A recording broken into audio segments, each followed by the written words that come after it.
മത്സരം എല്ലാവരും കണ്ടിട്ടുണ്ടായിരിക്കുമല്ലോ. ചെന്നൈയിൻ എഫ് സിയും ഹൈദരാബാദ് എഫ് സിയും തമ്മിലുള്ള മത്സരത്തിനിടയിൽ. ആ മത്സരത്തിനിടയിൽ ചെന്നൈയിൻ എഫ് സിയുടെ പ്രതിരോധ നിരയിലെ ഏറ്റവും കരുത്തനായിട്ടുള്ള അവരുടെ ബ്രേവ് വാരിയർ എൽസിഞ്ഞോ ഡയസിന് പരിക്ക് പറ്റി പുറത്തേക്ക് പോയ കാഴ്ച കണ്ടിട്ടുണ്ടായിരിക്കും. മത്സരം ഏതാണ്ട് 57ാമത്തെ മിനിറ്റ് പിന്നിട്ട് കഴിഞ്ഞപ്പം ഒരു ക്ലിയറൻസിന് വേണ്ടി ശ്രമിച്ചതാണ്. പന്ത് ക്ലിയർ ചെയ്യാൻ വേണ്ടിയിട്ട് എൽസിഞ്ഞോയും പിന്നെ അവരുടെ സഹതാരമായിട്ടുള്ള ലാൽദിൻ പുയയും തമ്മിലൊരു കൊളീഷൻ നടന്നു.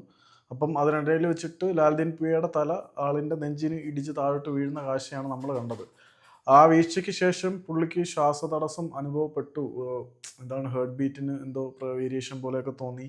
അപ്പം തന്നെ സംഗതി സിവിയർ ആണ് എന്ന് മനസ്സിലാക്കി ആംബുലൻസിൽ വന്ന് ആംബുലൻസിനകത്ത് നിന്നാണ് പുള്ളിയെ സ്റ്റേഡിയത്തിന് പുറത്തേക്ക് കൊണ്ടുപോയത്. എൻ്റെ ഓർമ്മയൊന്നും അത്ര ശരിയായിട്ടില്ല. എൻ്റെ ഓർമ്മ ശരിയായിട്ടാണെങ്കിൽ ഒരുപക്ഷെ ഇന്ത്യൻ സൂപ്പർ ലീഗിൻ്റെ ചരിത്രത്തിൽ ആദ്യമായിട്ടായിരിക്കും എമർജൻസി റെസ്ക്യൂ ടീം വന്നിട്ട് മെഡിക്കൽ ടീം വന്നിട്ട് ആംബുലൻസിൽ താരത്തിനെ സ്റ്റേഡിയത്തിൽ നിന്നും പുറത്തേക്ക് കൊണ്ടുപോകുന്ന അവസ്ഥയിലേക്ക് വന്നത്. ആളിൻ്റെ നിലവിലെ സ്റ്റേറ്റസ് എന്താണ് എന്നതിനെക്കുറിച്ച് കാര്യമായിട്ടൊരു അപ്ഡേറ്റും ഇതുവരെയും പുറത്തേക്ക് വന്നിട്ടില്ല. എന്തുതന്നെ ആയാലും എൽസിഞ്ഞോ എന്ന് പറയുന്ന താരം സേഫായിട്ടിരിക്കട്ടെ എന്ന് പ്രാർത്ഥിക്കാം നമുക്ക്. ചെന്നൈയിൻ എഫ് സിയുടെ ആരാധകരെ സംബന്ധിച്ചിടത്തോളം ഈ സീസണിൽ ഹോം ഗ്രൗണ്ടിൽ ആദ്യത്തെ മത്സരം വിജയിച്ചിട്ട് പോലും അവരുടെ പ്രതിരോധ നിരയിലെ വിശ്വസ്തനായിട്ടുള്ള പോരാളിയുടെ ആശങ്കാജടിലമായിട്ടുള്ള സാഹചര്യം അവർക്ക് വളരെ വലിയ ആശങ്ക നൽകിയിട്ടുണ്ട് എന്നുറപ്പാണ്.